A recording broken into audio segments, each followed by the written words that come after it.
अस्सलाम वालेकुम, welcome back to my YouTube channel. Today our topic is reduction of non linear distortion.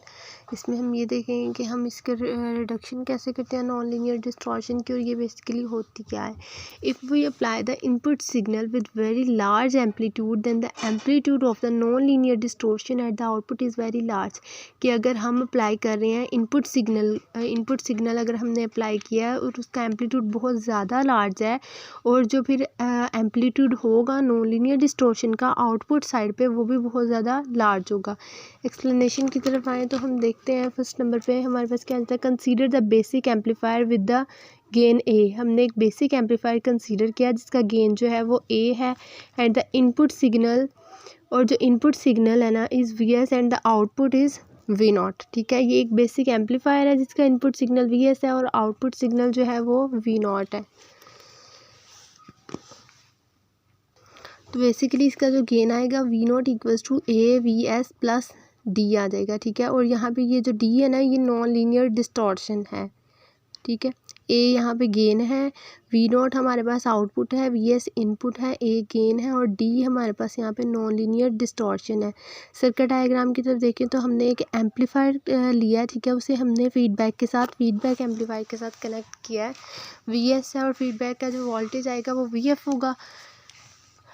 तो हमारे पास इस डायाग्राम से जो हमारे पास वी आई निकल रहा है, V I equals to V S minus V F. Equation number 1 का नेम दे दिया हमने इसे। अब जो नेगेटिव साइन जो है used because of the negative feedback. अब इसके वी एस और वी एफ के दरमियान में जो ये जो नेगेटिव साइन है, ये वजह क्या है कि ये हमारे पास नेगेटिव फीडबैक की वजह से नेगेटिव साइन आया। ठीक है, और बीटा किसकी इक्वल है, V F divided by V naught dash K. ठीक है, इसमें से हम बीटा की वी एफ की वैल्यू निकालेंगे तो वो आ जाएगी बीटा वी नॉट डैश, और इस इक्वेशन को उठा के हम इक्वेशन नंबर 1 में पुट कर देंगे वी एफ की जगह पे। वी एफ की जगह पे हमने ये इक्वेशन लगाई तो हमारे पास इक्वेशन नंबर ए आ गई। ठीक है, so in the feedback amplifier output is given by. Feedback amplifier में जो आउटपुट होती है वो हमारे पास A V I plus D. Equation number 2 का नेम दे दिया हमने इसे। तो put equation number A in 2। A को उठा के हमने 2 में लगा देना है वी आई की जगह पे। वी आई की वैल्यू ये है, हमने इस वी आई की जगह पे ये वैल्यू लगा देनी है। ये वैल्यू पुट करके आगे V naught dash equals to है A V S minus beta V naught dash plus D आ जाएगा। ए को अंदर मल्टीप्लाई किया दोनों के साथ। अब ए और बीटा वी नॉट डैश को उठा के दूसरी तरफ लेके गए हैं और ये पॉजिटिव हो गया, जिसमें से वी नॉट डैश हमने कॉमन लिया। कॉमन लेने के बाद हमने वी नॉट डैश को यहाँ रहने दिया और 1 प्लस ए और बीटा को दोनों तरफ डिवाइड कर दिया, और ये इक्वेशन नंबर हमारे पास 3 बन गई।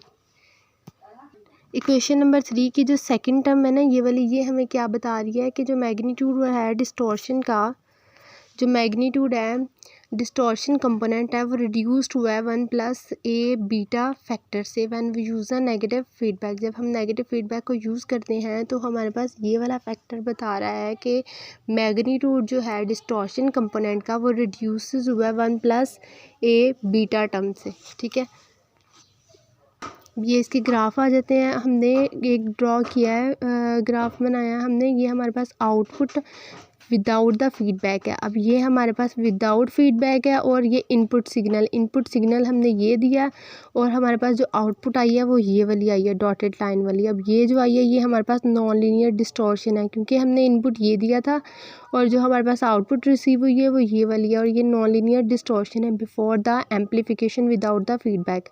ये विदाउट फीडबैक वाली डायग्राम है एंड ये विद फीडबैक वाली डायग्राम है। और जब हमने इनपुट सिग्नल ये दिया और जो हमारे पास रिडक्शन हुई है नॉन लीनियर डिस्टॉर्शन की, वो हमारे पास ये वाली डायग्राम है उसकी। नॉन लीनियर डिस्टॉर्शन जो है due to the negative feedback वो डिक्रीज़ हुई है। ठीक है, this is the complete topic of reduction of non linear distortion, and thank you so much. अल्लाह हाफिज़।